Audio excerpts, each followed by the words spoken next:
নবীজি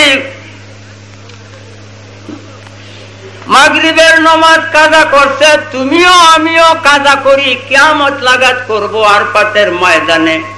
নবীজির যুগে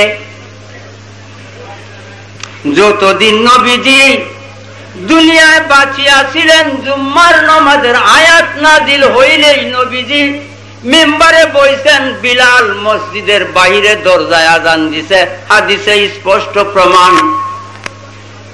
নবীজি কাজা করছে, তোমার আমারও যদি কাজা করা ওয়াজিব হইয়া থাকে, নবীজি দরজায় আজান দিছে, তোমার আমার কি করতে হবে বলো?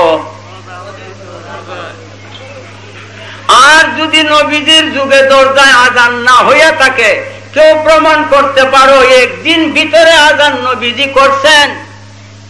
আমি 10 লাখ টাকা জরিমানা দিয়া দয় আল্লাহর কুমিল্লা থেকে যাবো, এর আগে না। নবীজির কৌল আর ফেল যদি ঈমান হয় বুখারী শরীফ, তাহলে তিনি কৌল আর ফেল কোথায় মানলা? মন গড়া ধর্ম আমি মানি না। যাহা আমার নবী করেছেন, শিক্ষা দিয়েছেন, তাই করতে হবে। নবী যদি নামাজ কাজা করছে, আমিও করব। নবী নামাজ পড়ছে, আমিও পড়ব।